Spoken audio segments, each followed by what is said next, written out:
Hello children, today I take up with another chapter and the chapter is from the main book. The name of the chapter is The Ancient Games, A Legacy of Peace. So at the beginning I would like to tell you about, it's about the early Olympic Games that began in ancient Greece in 776 BC. And the winners that time received free food and lodging for life. They were also mentioned in poems and the figures set in sculpture. Winning the Olympic Games in ancient Greece made any person a hero. Today's Olympic Games are based on what took place at Olympia in Greece nearly 3000 years ago. And the Olympics were not the only competing games held in ancient Greece, but they were the most popular. And so men would come to Olympia not only from Greece itself, but from Greek cities in modern Turkey, Egypt, Libya, Spain, France and Italy. And the Greek took the games quite seriously. And that time, from different cities, the participants were sent. And if two cities had any kind of war between them, but that time the war was halted. Halted means stop. And even anyone who travels along, even if a murderer, he was having a sentence, he was also freed during this time of the Olympic Games. And it happened that anybody who rules the broke had to pay a lot of money. And even during that time, Alexander the Great had to give money to an Athenian who was robbed by some of his soldiers while traveling to Olympia. So nobody could do anything during the time of this Olympic Games. And at first, in the early Olympic Games, only one event was included, and that was the short fast race. And it was also known as the Stadium race. Why it was known? It was known because it was named after the building where it took place. And later on, this stadium word became the English word stadium. So after that, some of the events were included, and these are the horse races, then fighting, sports of wrestling and boxing, and wrestling, one of the 5 events which made up of the pentathlon. Pentathlon means 5 games were included, and they are long jump, throwing, the discus, the javelin, along with the wrestling. And in a varied program, and it was mixed with religious event. For the games were held in the honor of Zeus. So who is Zeus over here? He was the king of gods, the ruler of Mount Olympus, and the god of the sky and thunder in Greek mythology.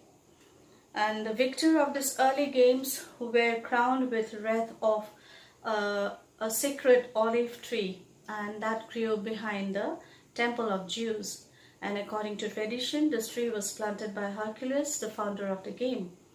And that time women were not allowed as spectators or the competitors. And yes, if any woman found near the game area, they met with severe punishment. And the punishment was the woman was thrown off from the cliff.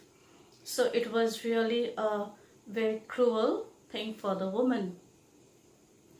And then what happened? This Olympic Games united the Greece with other countries.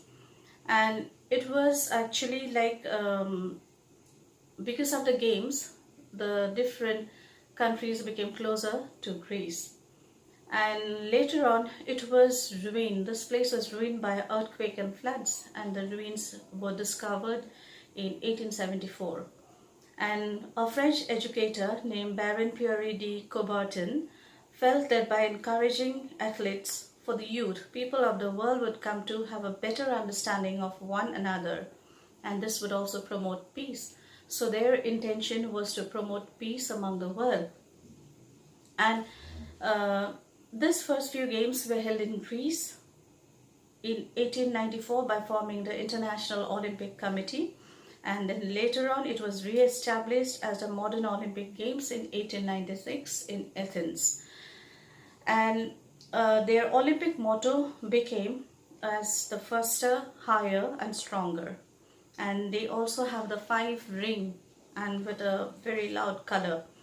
And even they also have a Olympic flag. So this was how they tried to get united with all the countries of the world. So from this Olympic we also have an interview here, and the interview was about Abhinav Bindra. He was an Indian shooter and who got the gold medal in 2008 Beijing Olympic Games. And he was the first Indian ever to win an individual gold medal at the Olympics. And he feels India, with a population of more than 1 billion, should have won 40 medals by now, he said. And it was his interview which was described here. And he was asked many questions. Among that, he was asked that how he was inspired for this game. And then he said that he was very much inclined to toys made of guns, and even he was also inspired by a family friend who was a Lieutenant Colonel J.S. Dillon. He had a shooting range in the backyard of his house, and he became the first coach for Abhinav Bindra. Then he was asked how is physical fitness important to shooting and why. Then he said that physical fitness is very much important, and stability, flexibility and coordination are very important things to work on. Even cardiovascular is also very much important. Cardiovascular means the conditions related to heart. You have to have a strong heart. And then he was also asked, like, what about the mental aspects of training in a sport that demands such concentration and with high levels of math stress? So when you are about to win a competition, there is much stress in you and concentration is required. For that, he said that he got trained in variety of methods. Especially, he also consulted sports psychologists and he practiced meditation and yoga. And that was how, and he even practiced for 40 hours a week. And then again he was asked what attributes should a natural shooter have. So what was the answer? He said that a good shooter should have a very good hand-eye coordination. That means there should be a controlling of the hand and the eye for a shooter. And then he was asked that can you tell us one of the interesting moments after winning the Olympic gold? And he said that the very interesting moment was when he stood in the podium and the country flag was raised high with the national anthem. That made him feel very proud. And he was indeed a very proud Indian, and he was a pride for the country India, and even the country also became proud of him. And so that is how we end up this chapter. And children, I'm sure you have understood about the origin of the ancient Olympic Games and till now the modern ancient Olympic Games. So I'm sure you have understood, and from the interview given here you will be motivated and inspired. So children, I'll give you some of the works and kindly do it and submit it on time. And again we'll meet in the next class with another chapter. And I wish you a very happy day ahead. Thank you, children.